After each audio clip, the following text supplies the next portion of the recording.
wabarakatuh. Hello everyone, alhamdulillahirabbil alamin. Assalatu wassalamu ala asrofil anbiya'i wal mursalin wa ala alihi wa sahbihi rasulillahi ajmain, amma ba'du. Pertama-tama marilah kita memanjatkan rasa puja dan puji syukur kita atas kehadiran Allah Subhanahu wa taala. Dan salawat beserta dengan salam kita curahkan buat baginda Nabi besar kita, Nabi Muhammad Sallallahu Alaihi Wasallam. Oke, berjumpa lagi bersama kami, di mana pada kesempatan kali ini kami akan membuat tugas bahasa Indonesia. Sebagaimana tugas bahasa Indonesia kami ini menjelaskan tentang lingkungan dan kesehatan, keterkaitan yang tak terpisahkan. Oke, selamat datang di video kami pada hari ini, di mana kami akan membahas topik yang sangat penting dan relevan untuk kehidupan kita. Bagaimana lingkungan mempengaruhi kesehatan kita? Apakah saudara-saudari sekalian pernah berpikir bahwa air yang kita minum, udara yang kita hirup, tanah tempat kita tinggal, semuanya dapat berdampak pada tubuh dan pikiran kita?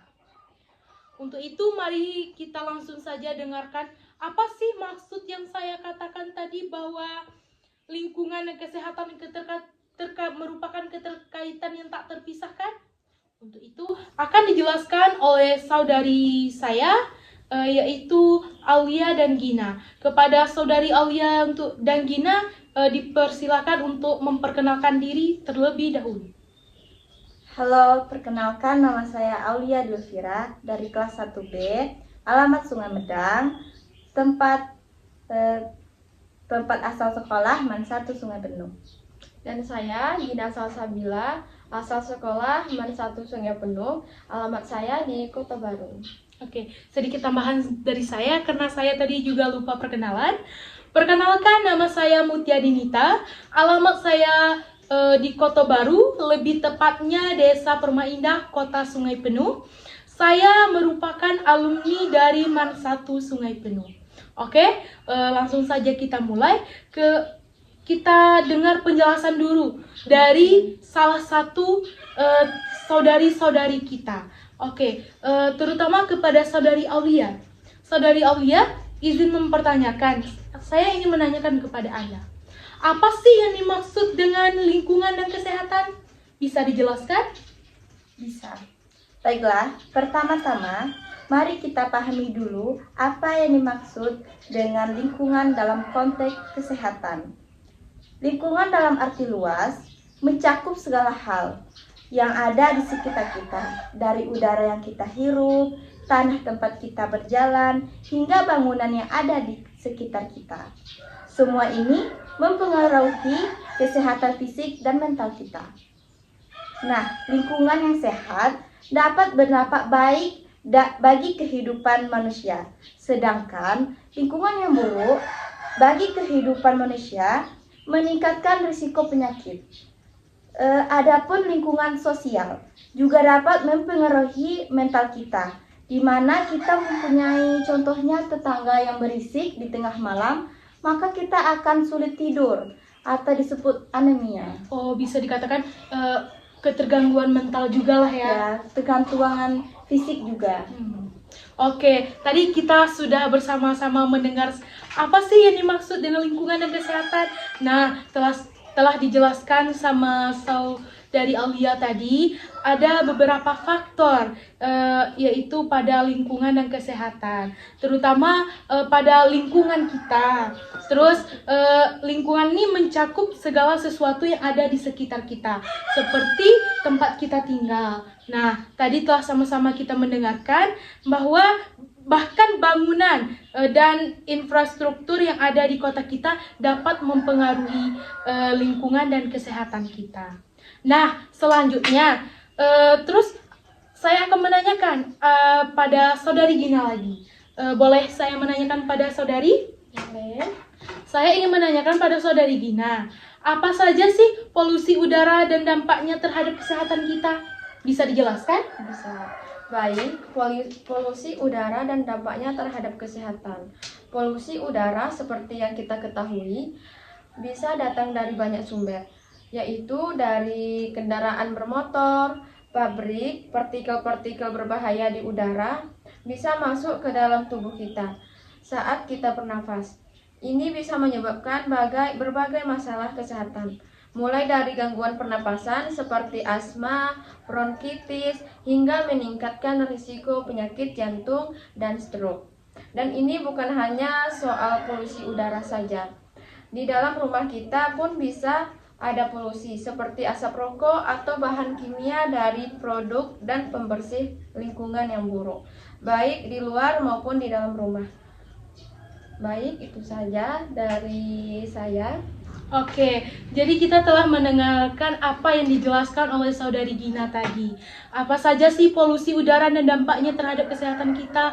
Tadi kita telah bersama-sama mendengar. Polusi udara yang bisa terjadi yaitu seperti contohnya kendaraan bermotor, pabrik, bahkan kebakaran hutan, asap rokok. Nah, dampak yang bisa terjadi itu bisa menyebabkan asma gitu ya.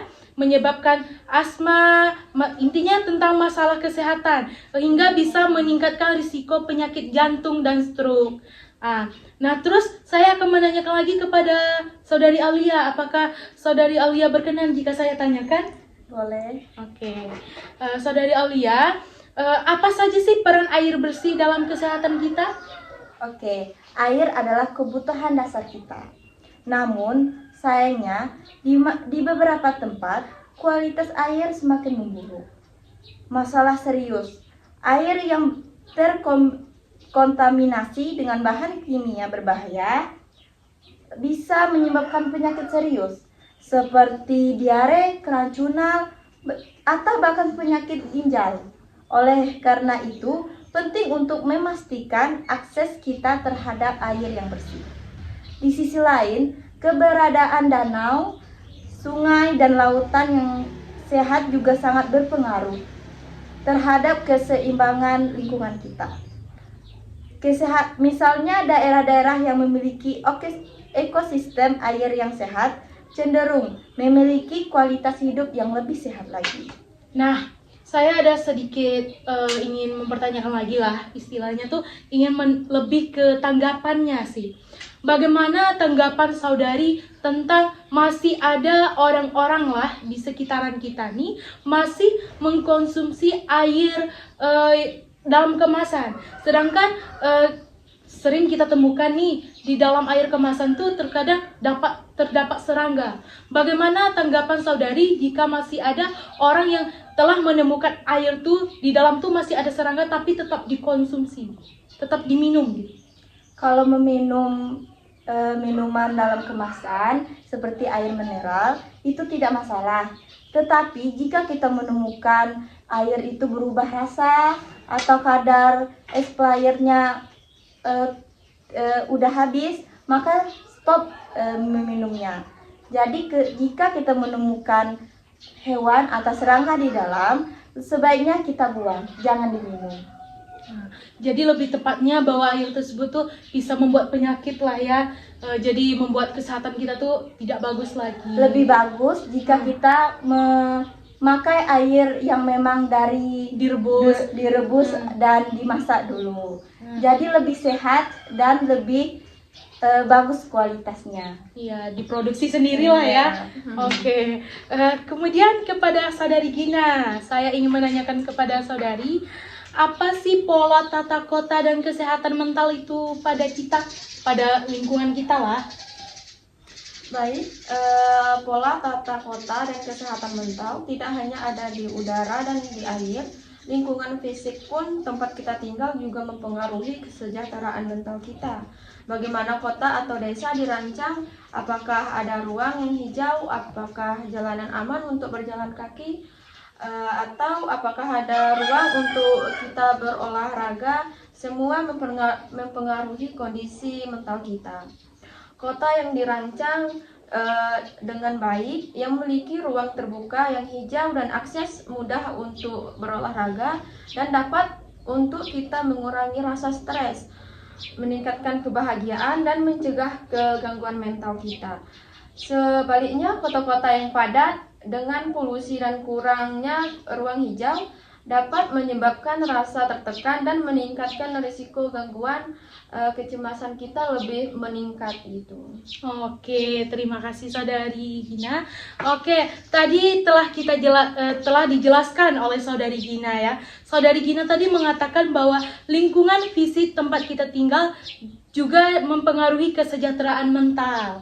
Bagaimana kota atau desa dirancang, apakah ada ruang hijau, apakah jalanan aman untuk berjalan kaki, atau apakah ada ruang untuk berolahraga, semuanya mempengaruhi kondisi mental kita, begitu ya? Yes. Oke, jadi saya ingin menanyakan lagi kepada Saudari Aulia. Nah, apa saja sih perubahan iklim dan kesehatan pada lingkungan kita? Oke, baiklah. Tidak bisa dipungkiri bahwa perubahan iklim menjadi ancaman besar bagi kesehatan manusia. Bencana alam yang semakin sering terjadi seperti banjir, kekeringan, dan gelombang panas bisa menyebabkan gangguan kesehatan dari penyakit yang ditularkan melalui air hingga masalah pernapasan akibat asap kebakaran hutan. Selain itu, perubahan iklim juga mempengaruhi pola penyakit menular seperti malaria dan demam berdarah yang dapat menyebabkan lebih cepat seiring dengan perubahan suhu dan kelembapan. Oke, tadi telah dijelaskan oleh Saudari Aulia tentang perubahan iklim dan kesehatan di sekitar kita. Seperti bencana alam yang semakin sering terjadi seperti banjir, kekeringan, dan gelombang panas bisa menyebabkan gangguan kesehatan dari penyakit yang ditularkan melalui air hingga masalah pernapasan akibat asap kebakaran hutan. Nih, Saudari, maksud dari Saudari ini bahwa kebanjiran tuh bisa disebabkan oleh bisa dikatakan warganya yang tidak bisa buang sampah tuh pada tempatnya lah istilahnya ya, tidak bisa mengolah sampah gitu kan. Seharusnya sampah itu lebih baik kita olah, mana tahu kan bisa menjadi hal-hal yang bisa kita gunakan, bisa kita manfaatkan. Jadi banjir ini disebabkan oleh masyarakatnya yang masih membuang sampah sembarangan. Jadi itulah yang membuat air itu tersumbat, dan dari kesumbatan air itu yang menyebabkan banjir, dan banjir inilah yang akan menimbulkan suatu penyakit gitu. Oke, seperti yang kita lihat, lingkungan yang sangat sehat sangat berpengaruh terhadap kualitas hidup dan kesehatan kita. Sebagai individu, kita perlu menjaga kebersihan lingkungan sekitar, mengurangi polusi, dan memanfaatkan ruang hijau untuk menjaga keseimbangan tubuh dan pikiran kita. Dan sebagai masyarakat, kita harus mendukung kebijakan yang memperbaiki kualitas lingkungan agar generasi mendatang dapat hidup dengan sehat dan sejahtera. Oke, tadi dapat kita simpulkan tentang lingkungan dan kesehatan, keterkaitan yang tak terpisahkan. Nah, menegaskan bahwa kesehatan manusia sangat dipengaruhi oleh kondisi lingkungan, polusi, perubahan iklim, dan kerusakan ekosistem berdampak langsung pada kualitas hidup dan kesehatan masyarakat. Oleh karena itu, upaya untuk menjaga lingkungan yang sehat harus menjadi prioritas dalam kebijakan kesehatan.